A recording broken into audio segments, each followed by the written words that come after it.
Hello everybody, I'm at Range USA with something special. A 1911 in 45 ACP, and this is the bowling pin edition. We'll go more on detail over the tabletop, but look at that. Bone grips, 45 ACP. We are only 7 yards out, but let's give it a shot. Fully compensated 45 ACP. Wow, what a trigger.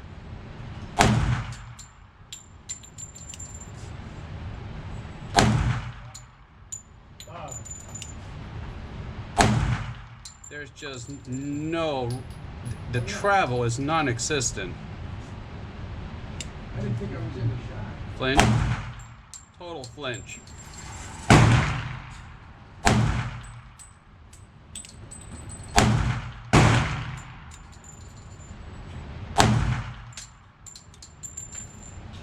That's it. We are empty. Gun is clear. Look at this. Let's turn you around. I've been shooting this morning 9mm and nothing with a trigger like this.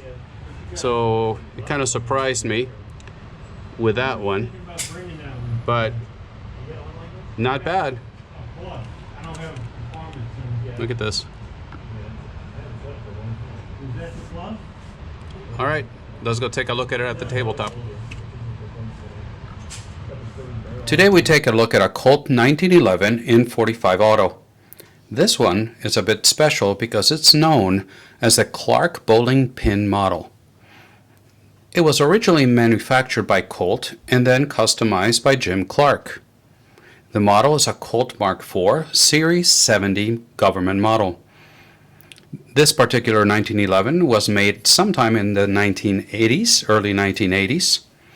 And Jim Clark, who founded Clark Customs, was a former United States Marine, and he was a national bullseye shooting champion in the Marines, and then went on to win many, many national gun competitions, shooting competitions here in the U.S. As I mentioned, he founded Clark Custom Guns in the 1950s, in 1950 actually. And many of his pistols were at the very forefront of competition shooting at that time. Before his death in 2015, Mr. Clark said that to make this gun today in 2015 dollars, it would cost him over $2,000. So you can imagine that probably retail would go for quite a bit more than that.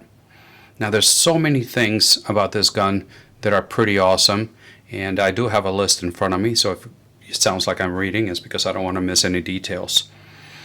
But it was, like I said, it was originally built for competition, and back then they used to use bowling pins as targets. They used to knock down bowling pins, and thus the name of this is as you can see here, is the Clark bowling pin model. And that's where he was, out of Louisiana. So it's very, very cool. And I have it open like this so you can see another thing that makes it special there. It is that weighted comp at the end of the barrel. And we'll go through all that as well. As far as price, what do these things go for? If you can find them, they're not very common, but they're going to be anywhere, I've seen them anywhere from $800 to about $2,000, $2,200. It all depends on their condition and what they come with. Now, looking at the barrel, and of course this is a unloaded firearm, as you can see. It is a 6-inch barrel, and it is a true 6-inch barrel because the weight and the comp, the rifling actually goes all the way till the end. And hopefully I don't turn this into amateur hour, but I want to show you with a light. Hopefully you can see that the rifling, come on, trying to put the light in there and see if you can tell. There it is. That's going to work like that. You can see the rifling there goes all the way to the end of the barrel. So you have a true 6-inch barrel that is weighted and compensated. So I think that's really, really cool. It's got a set screw at the front, and no, I'm not muzzling myself. It's got a set screw right here.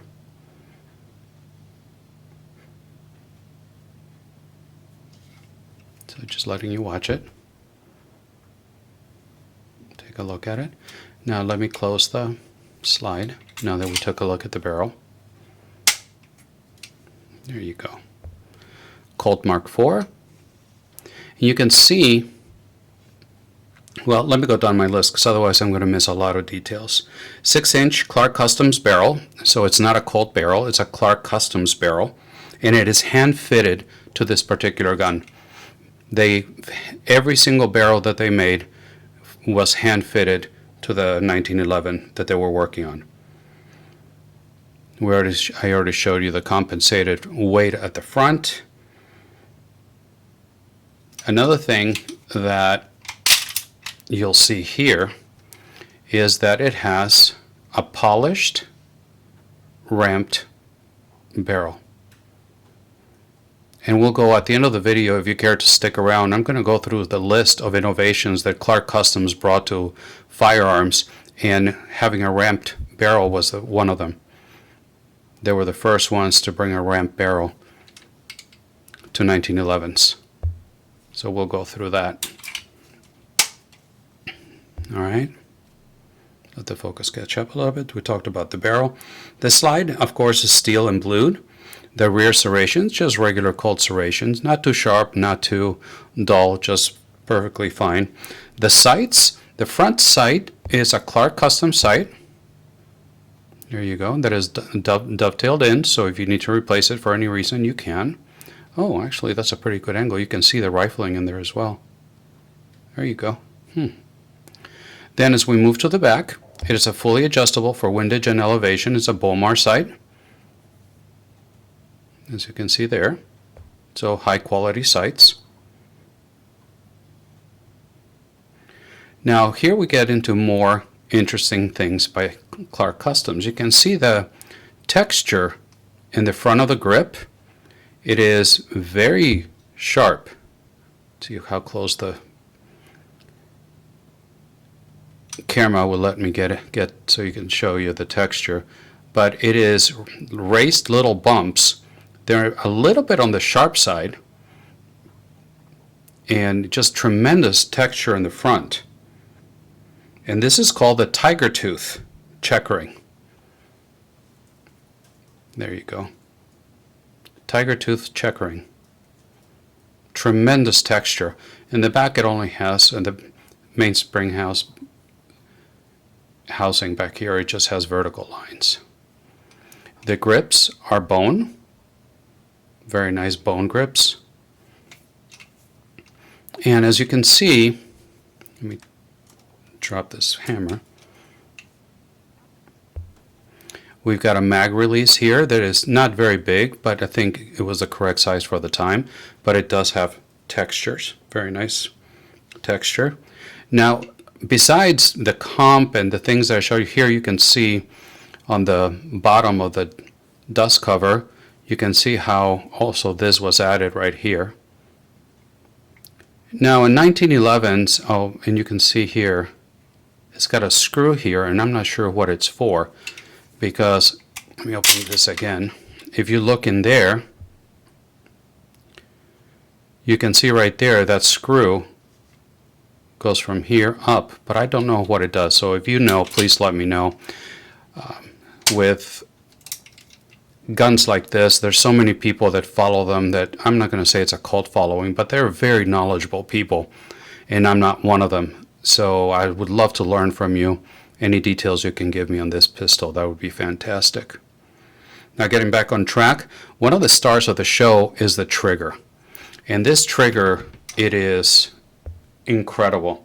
If you saw on the shooting part of the video, I don't know if you could tell or not, but there was one time that it surprised me. It is so light.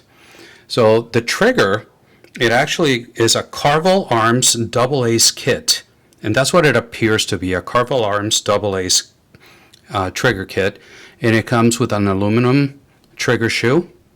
It has an adjustment here for travel and is textured in the front, but it's absolutely incredible.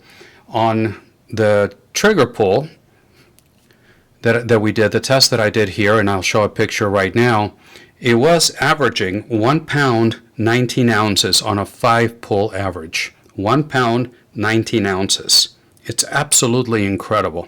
So let me show it to you. The gun is ready, and you saw it's got a snap cap. So you're here, and that's the extent of the take-up. Right there. And then you just breathe, and it goes. It is so incredible. Let me do that again. You're right here. Press, and it goes. It is just absolutely incredible. What a joy it was to shoot, but together with a 6-inch barrel and with the weight and the compensator up front, it was spectacular. No, those are just my fingerprints. There you go. Single-sided safety only, reversible mag release.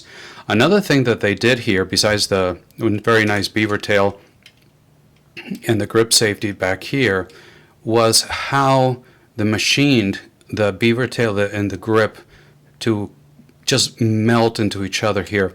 You don't have to press it all the way in for this part to be a seamless interaction.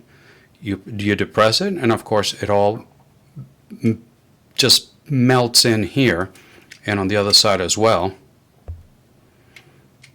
as you can see there. But even when the safety is not depressed, it's still perfectly melted together.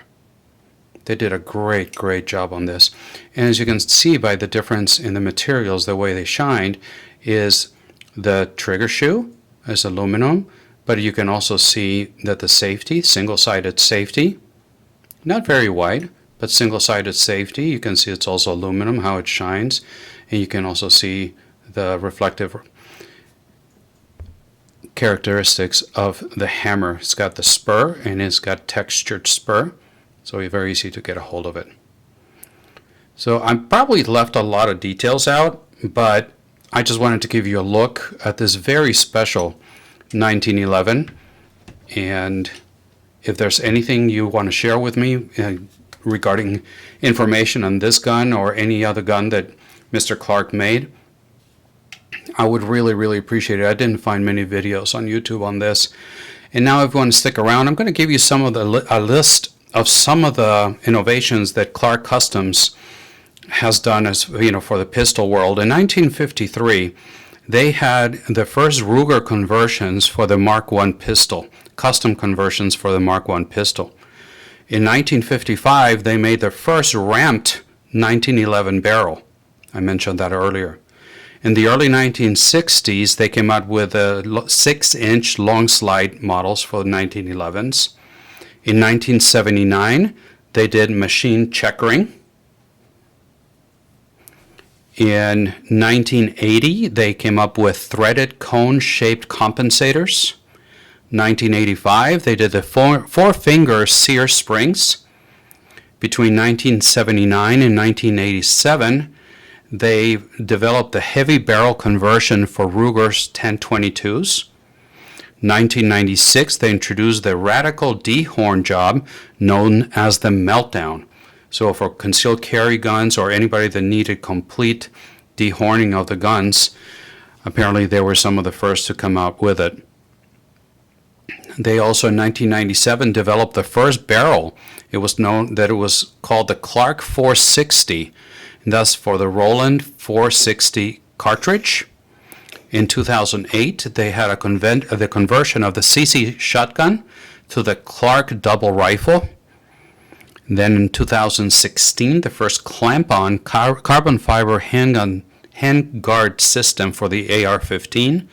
And in 2019, development of the first aftermarket Smith & Wesson Model 52 barrel with a 1 in 10 twist. So all the way back to 1953, a long and distinguished list of aftermarket customizations to firearms.